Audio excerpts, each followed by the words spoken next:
Okay, we are going to do a how-to video. Now, I don't know how many bikes this applies to, but it definitely applies to Kawasaki Vulcan 500s and probably a lot of other Kawasaki models, and may even translate to other models of bikes. But this is about your starter switch. Now there is the start switch right there, and what happens is it ends up corroding. And you can actually, in this bike, it's not enclosed, you can actually crack open this housing and get into it and clean it and clean the contacts on it. On some bikes you may not be able to do that, but in this case you can, so this is pretty lucky. I'm not going to actually clean this switch, believe it or not, because I just did that, but there's an identical switch over here that activates the horn, and as usual with these switches, after a number of years I can't honk the horn reliably every time. I have to push it multiple times to get the horn to honk.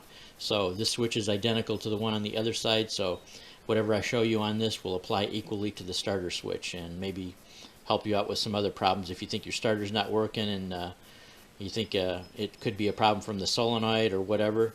Be sure and check and make sure it's not your starting switch. So first off, we're going to remove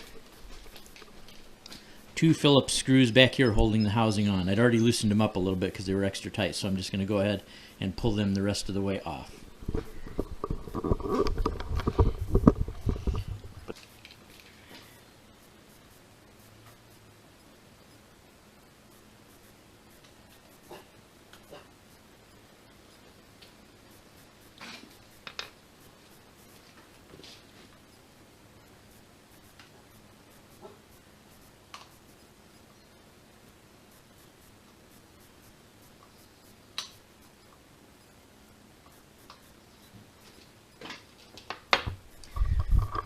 Okay, now here's the switch mechanism down in here. There's one screw holding it there, and there's one screw on the other side. I'm going to take off these 2 screws, and then the mechanism should come out, and it'll have access to the spring that causes this to retract and bounce back up, which is part of the contact. And there should be also a copper, maybe copper or brass, I'm not sure. I think it looks more like copper, a little copper button that it makes contact with, and that's where the corrosion tends to be on these switches. So we'll pull these apart, and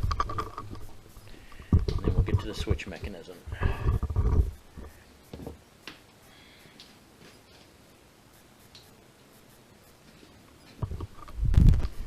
Okay, now this one I can actually see dirt and lint piled up in the switch there. There's the spring.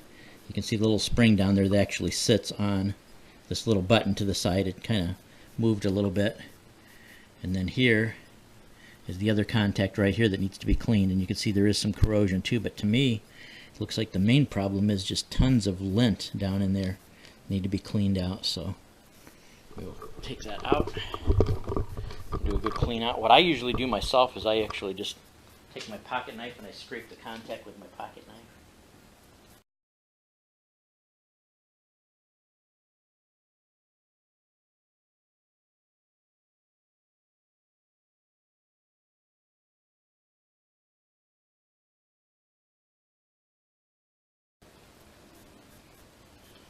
Yeah, the spring actually looks in fairly good shape. It's not really, sometimes the top of the spring can be, because the contact is going from this part of the spring to this part of the spring, and this actually looks in pretty good shape. So I'm thinking more and more on this switch, more than the contact being corroded. I'm thinking it's just the lint and the dirt in there.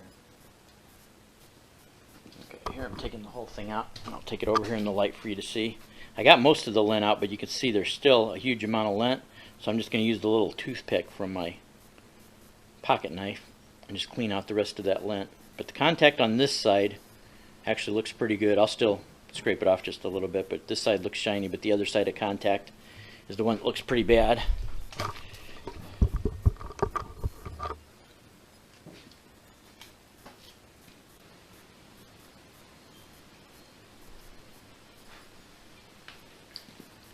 Okay, now you should be able to see the surface is nice and bright and shiny, and 90% of the lint is gone in there.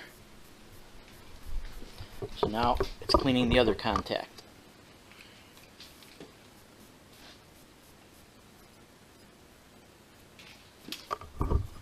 Okay, let's take a look.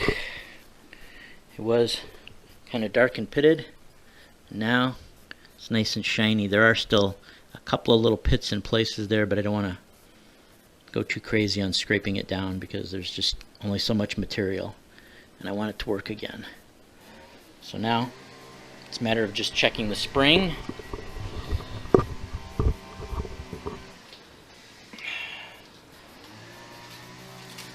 Making sure it's okay.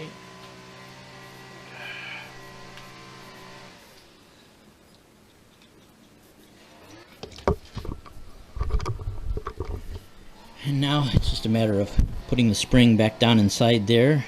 It actually goes this way. This part goes like this, and then it goes down into, if I can get my finger out of the way, the narrow end of the spring goes down into that other contact, and then reassembling it back together.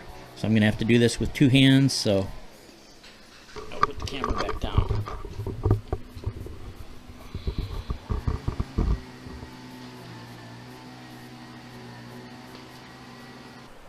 Okay, so now all that's left is just to try it out and see if it works.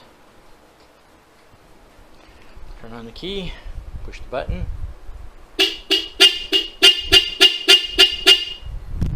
Works perfect. Hope that helped somebody out, that if you have a problem with your horn switch or your starter switch.